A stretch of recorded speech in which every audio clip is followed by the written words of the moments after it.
Narito na naman ang mainit na balita mula sa mundo ng politika. Isang nakakagulat na kaganapan ng yumanig sa palasyo ngayong araw. Sa gitna ng isang pulong ng kabinete, makikitang emosyonal si President Kuting ng Norte Jr. matapos pumutok. Ang balitang di umano'y iniimbestigahan na ang kanyang may bahay na si First Lady Lizata Nasmags. Ano nga ba ang laman ng isyong ito? Alamin natin sa ulat. Ayon sa mga impormasyong kumakalat online, isang umano'y investigasyon ng sinimula ng isang ahensya ng pamahalaan na may kaugnayan sa ilang kontrata na naiuugnay umano sa opisina ng unang ginang. Hindi pa kumpirmado ang kabuuan ng detalye, ngunit ilang opisyal na hindi na pinangalanan ang nagsabing may initial findings na. Sa gitna ng mainit na usapin, nakita umano ang Pangulo na tila napaluha habang isinasagawa ang pagpupulong. Samantala, hati ang opinyon ng taong bayan. May ilan na nagsasabing isa na naman itong pag-atake sa pamilya Marcos habang ang iba na may nananawagan ng masusing investigasyon upang mapanatili ang integridad ng pamahalaan. Sa ngayon, wala pang pahayag ang opisina ng First Lady ukol sa issue, ngunit inaasahang maglalabas sila ng opisyal na tugon sa mga susunod na araw. Muli, aming binibigyang diin na ang mga impormasyong ito ay patuloy ng iniimbestigahan at wala pang kumpirmasyon mula sa opisyal ng mga ahensya. Sa gitna ng kaguluhan, panawagan ng ilan ng pagiging mahinahon, patas at makatuwiran sa paghusga. Mula rito sa aming newsroom, kami magbabalik para sa mga susunod na updates. At yan nga ang mga balitang ating pagkakatutukan, at kung bago ka pa lamang sa aking channel ay huwag kakalimutang mag-like, share and subscribe para updated ka sa aming mga bagong balita dito sa Tatak Pinas.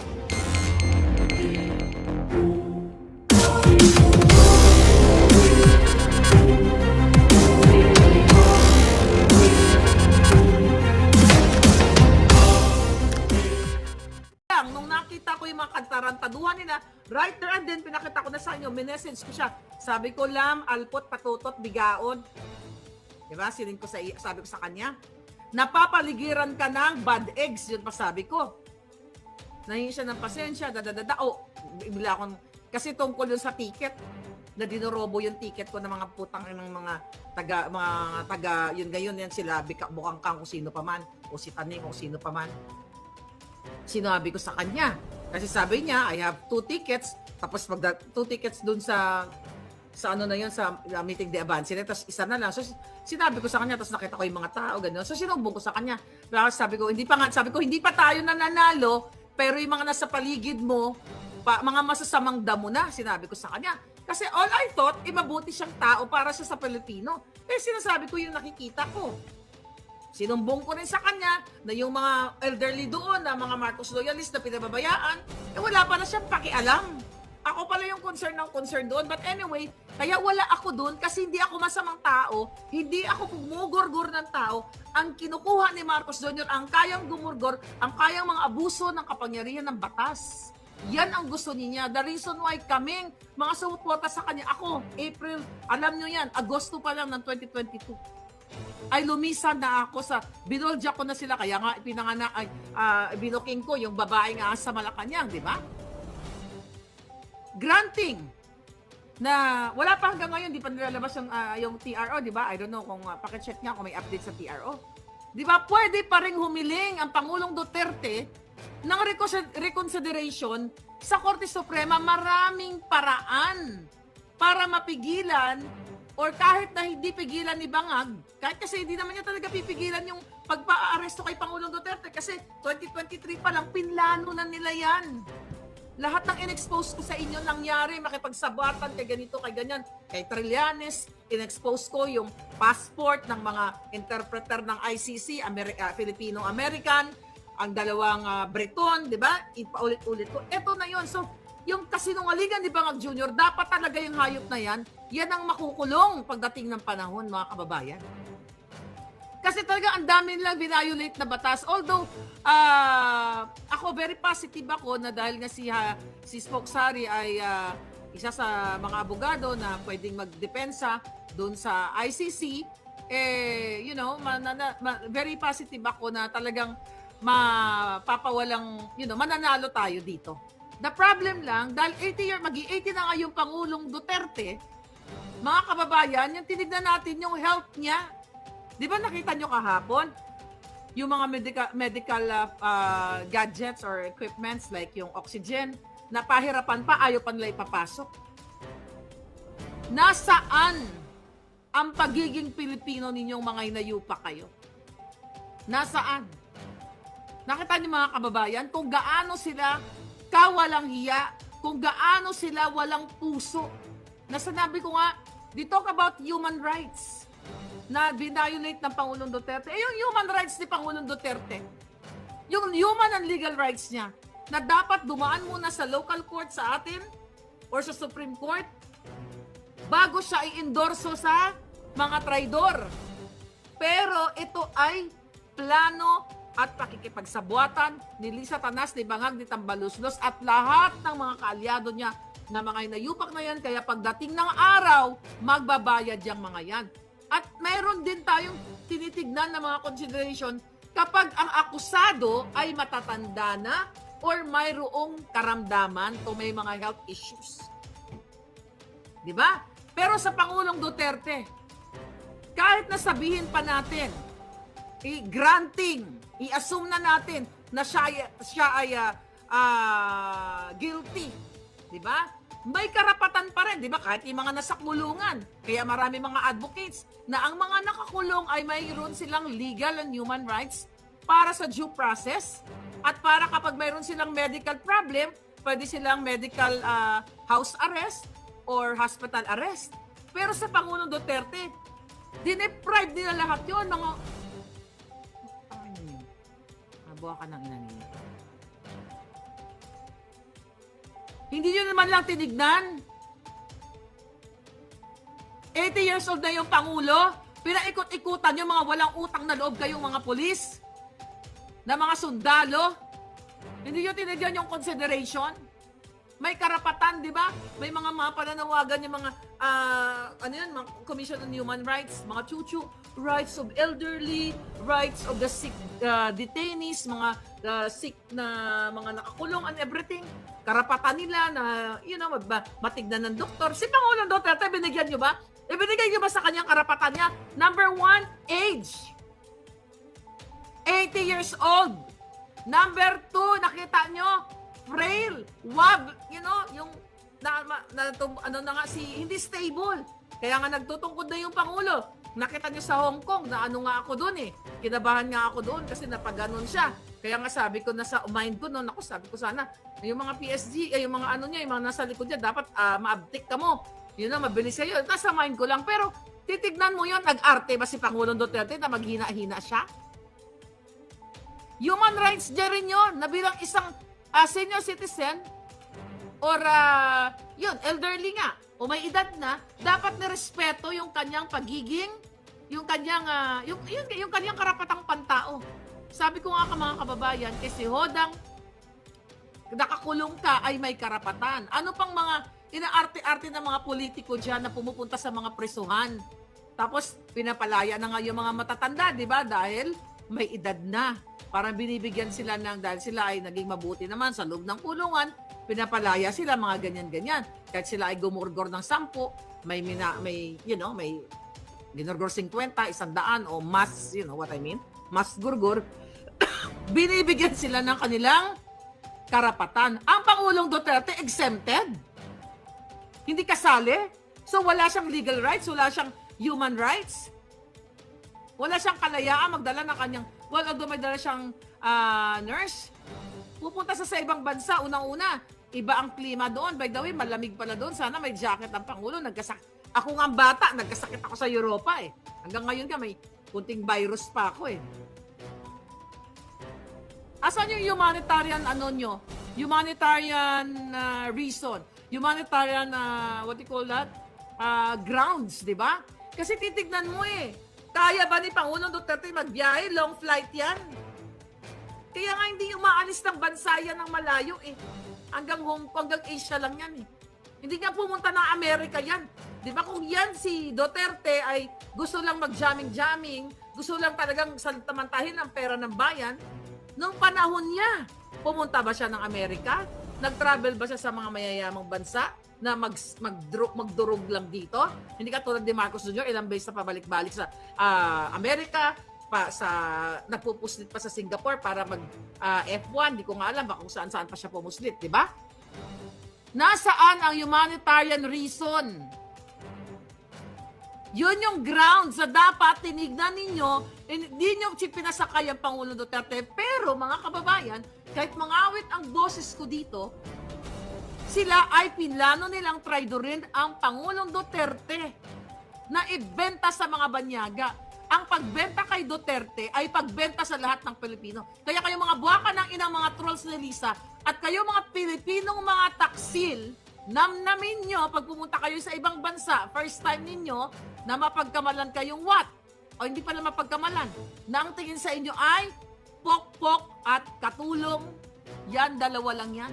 Lalo na sa panahon ngayon. At adik, nung panahon ni Duterte, naging proud ang mga OFW. Ang sabi nga, pwede ba hiramin namin yung Pangulo nyo? Da. Diba? Ganon. Ngayon, ano tingin sa atin? Mababa pa sa pusali. Dahil ang presidente nyo adik, ang first lady nyo kidnapper. Good combination. Ngayon, ito lahat pagtatakip, ulit-ulitin natin, pagtatakip dyan sa nalalapit na oral arguments na pinapaliwanag sila ng Korte. So, ay, wala na tayo, I don't know, Supreme Court. Di ba? Pinapaliwanag sila kung bakit mayroong blanco sa bicameral report at bakit yung PhilHealth ay nilamon nila yung 60 billion. But you don't care. Kaya you deserve, kayong mga pulis lalo, kayong mga bugo, yung mga sarado ang utak na nagdiriwang kayo na dahil si Pangulong Duterte ay tinraidor at ibinenta ni Bangag Jr. Akala nyo si Duterte lang ang naibenta, kasama kayo doon. Imagine nyo, dating presidente kaya nilang ganunin. Alam nyo, nakita ko si Pangulong Duterte kagabi. Alam mo, pwedeng kung si Pangulong Duterte ay hindi sumusunod sa kung talagang arugante siya or loko-loko lang. Sabi ko nga, alam mo, I don't know kung naisip nyo to. Naisip ko kagabi, sabi ko sana gumulong-gulong si Pangulong Duterte dyan. Sabi ko, sana humiga-higa dyan at maghiga lang siya dyan or Narinig ko sabi ni Pangulong Duterte, sabi ni Hanelet, wala ngang warrant of arrest. Tapos sabi ni Pangulong Duterte, may warrant. Kasi ayaw niya ni Madam Hanelet na yun nga mag-submit si Pangulong Duterte. Sabi ni Pangulong Duterte, may warrant of arrest lagi. So ibig sabihin ng Pangulong Duterte, tumitingin talaga siya sa proper na procedure at kung may dokumento, pero ipinapaliwanag niya din na dapat ay litisin siya or tignan muna ng Korte Suprema o ng ating local court sa Pilipinas bago man siya ipadala o bago siya ibenta ni Pangulong Bangag nyo. Kaso nga mga palangga, ito nga ay mafia. Pinlano nila 2023, 24, 25. Yung nakapalo sa akin, di ba sawa na nga kayo sa bunganga ko? Nato si Maharlika, wala nang sinabi, kundi ICC ni Duterte, ibibenta. Ang mga expose ni Maharlika, pabalik-balik lang naman yan eh. Gorgorin si Kibuloy, gorgorin ang SMNI, gorgorin ang mga vloggers na anti-bangag vloggers at ang mga Duterte. Di ba, minsan nga, kayo sawa, Miss Maharlika, paulit-ulit ka na lang, di ba? Ganon ang mga sinasabi ninyo. Pero hindi ako nagsasawa kahit nagiging parang na tayong parot dito paulit-ulit. Kasi eto na ngayon. Ito na ngayon ang nakikita ninyo. Hindi nila kinonsider na may matanda, may sakit ang Pangulo. Di ba? Mahina. Wala talagang hayop talaga sa pinakahayop yung mga tao doon na nakapaligid sa kanya, yung mga pulis kayo, hindi kayo nanindigan, matapos kayo bigyan ng kalinga ng presidente. Tinraidor nyo Pilipino. Kayo dyan na nakikinig, na mga trolls, natutuwa kayo, mga jutang ginina ninyo. Kasama kayo sa, akala nyo si Duterte lang ang binenta ni Bangag. Kayo, ito ay sinasampulan na kayo na pag hindi kayo nanindigan, forever kayo dyan na pamumunuan ng mga bangag, ng mga adik na katulad ni Marcos Jr. Kung matapang niyang hayop na yan, mga palangga. By the way, you talk about inhuman, na ang Pangulong Duterte ay mabangis. Hindi ba kayo naging mabangis? Naging tao ba kayo kagabi? Nung pinipilit nyo, nung kinidnap nyo yung Pangulong Duterte, in-extract nyo, ang author niyan si Lisa Marcos at si Marcos Jr. Dahil sila ay kidnapper. By the way, paulit-ulit kong sinabing kidnapper sila, di ba? Sa tingin nyo ba kung ako ay nagsisinungaling? Kung kaya nilang magbayad ng, o baka hindi nagpabayad si Ramonang o si Tambaluslos, kung kaya nila gumastos ng milyon-milyon para kunin ng Pangulong Duterte, former president, hindi pa napatunayang nagkasala sa atin sa Pilipinas, puro mga accusation ng mga jutang din ng mga dilawan, tinklawan na nagsanib puwersa ng mga hinayupak. Sabi ko nga, napakalupit ng aking akusasyon sa kanila na sila ay kidnapper. Yan ang pinakamalupit. At si Marcos ay addictus. Pwede nila hingin ang ulo ko dito sa bansang Amerika na yung taong yan. Sinasabi na kidnapper si Marcos Jr. Bakit duwag na duwag si Marcos Jr. na mag-file ng case against me? Ang kaya na lang nilang panindak ay yung defamation case na civil cases. Bakit ayaw? Ito na nga lang, ino-open ko. Open your brain. Ang lungs nyo, parang mag-inhale, exhale. Buksan ninyo. Sa tingin nyo, kung walang katotohanan, yung sinasabi ko na si Marcos Jr. ay authenticated bangag na dito sa California, pina-authenticate ko, na si Lisa ay nangidnap, na ito ay ginawa ko lang na kwento. Ito, paulit-ulit ko din, ikulalyan na ako. Hindi ako kakasuhan ng mga yan. Bakit takot si Marcos at si Lisa Tanas bagkaso kay Maharlika na sila mismo? Hindi yung mga proxy nila ng mga putang, yung mga demonyo. Masawal pa sila. Bakit? Takot na maipresent natin sa korte ang ebidensya, yung mga video, mga text messages na si Lisa Tanas, si Todd Teddy Boy Locsin Jr. Ayan yung butang inang yung Teddy Boy na, di ba, ang tapang nun sa Twitter. Inahamon ko yung hayop na yan. Yan ang nag-facilitate ng kidnapping, extraction sa dalawang bata. O di ba, may pera sila. Ambassador pa ngayon yan sa Europa. Bakit hindi sila mag-file ng case? Yan ang inaantay kong kaso. Case of the ano bang taon na tayo ngayon? Pero bakit ayaw nila kasuhan? Takot sila na ma-present ang ebidensya ko sa korte. Yan ang katotohanan. Kaya ngayon, kung kaya nila ang Pangulong Duterte na ganon-ganon, bakit hindi nila kayang kasuhan si Maharlika patungkol dyan sa issue na yan? Bakit? Ang pinaka-last resort nila is napadukot ako o yung assassin na pinadala nila dito na paikot-ikot dyan. Diba? Akala nila nasa California ako, minsan nasa ibang planeta ako. Diba? May tubig. Ngayon, mga kababayan, may due process pa ba sa Pilipinas? May tamang proseso pa ba silang sinusunod? Nagkaroon ba man lang ng doktor sana ang gobyerno para i-assess ang ating Pangulong Duterte kung okay ba yung BP tuloy. Kung okay ba yung blood pressure niya, although yung sugar niya, di ba, mataas. May dala-dala lang siyang nurse and doctor. Pero bilang isang estado, bilang isang bansa, dapat ang gobyerno ang magpo-provide sa Pangulong Duterte, i-check muna natin ang blood pressure. Lahat ng vital signs, tignan muna natin yung kanyang balance, kung kaya pa ba niya maglakad. Nakita nyo, ang Pangulong Duterte may inaalala, kahit naman hindi siya paakyat sa eroplano, lagi may nag-a-assist sa kanya. Doon pa lang inhuman. Mas cruel kayo, mas walang hiya kayo sa pagbibintang nyo kay Pangulong Duterte, mga ginayupa kayo. Ang dami nyong nilabag na batas. Mga walang hiya kayo. Ngayon, ano ang remedy natin? Sa mga nagtatanong, meron namang remedy. Okay? Yun na nga, at ididepensa ni Spokesari o sino pa mga abogado nila doon pagdating sa The Hague, pag nakarating na sila doon. I don't know yung iba pa mga legal process, pero huwag kayo panghihinaan. Kaya pakiusap ko sa lahat ng mga OFW, sa lahat po ng mga nakatira sa Europa, nandyan sa pinlash natin ang ating email, maharlikanetwork@protonmail. Mag-email kayo, magsama-sama tayo. Salubungin nyo yung Pangulong Duterte. Baka kailangan niya kayo kasi wala naman siyang pamilya doon eh.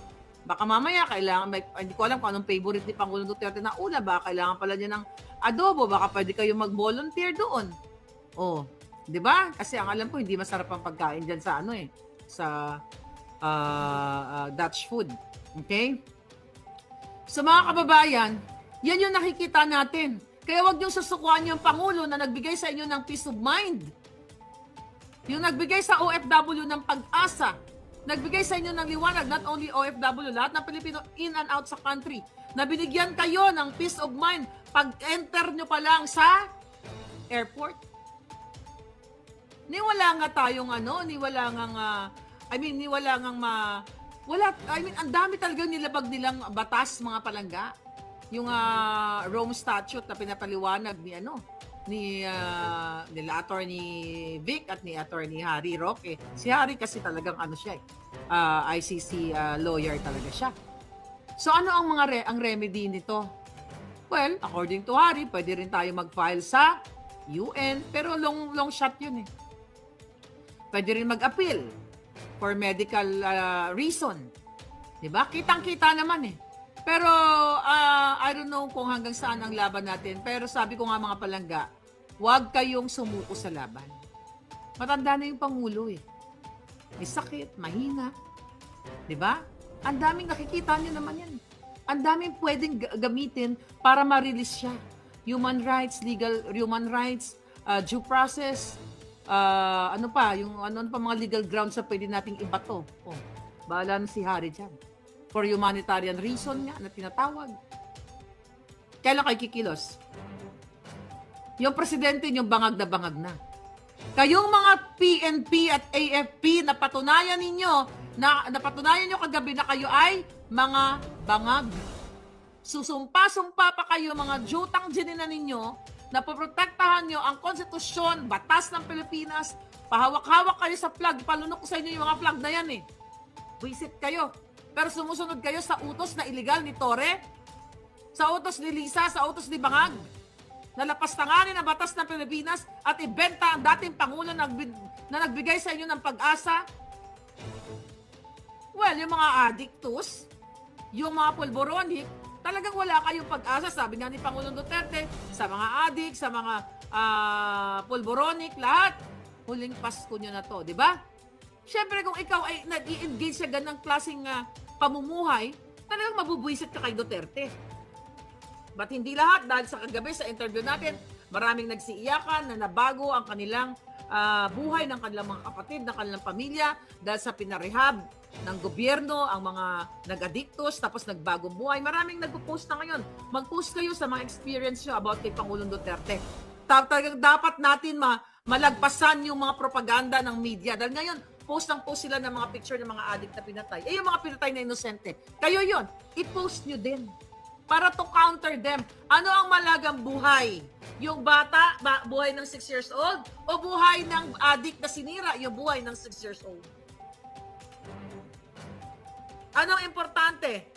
Ang buhay ng pusher, ng mga binit-bit nila dyan sa Wadcom, na yung babae, taga-Caloocan ba yun, na inamin na sila ang nagpupush, pinoprotektahan ng gobyerno. Pero yung mga biktima nila, ng mga estudyante na binentahan nila ng droga, na nagkasira-sira ang ulo, di ba? Dahil sa pulburon, walang pagpapahalaga ang gobyernong ito sa inyong mga inosente, sa inyong mga tao na gusto lamang mamuhay ng tama dyan sa Pilipinas. Ano dapat ang gagawin ng mga supot na ito? Kung sila ay hindi supot, dapat hindi nila sinunod ang inutos ni Torre, inutos ni Bangag, dahil ito ay illegal. Kapag inutusan ka ng presidente mo ng illegal at nakita mo na ang presidente mo during the araw ng kagitingan ay merong pulburon dito ay pinagbabawal na dapat doon pa lang manindigan ka. Hindi ka dapat sumusunod kay Bangag na sangkot sa smuggling.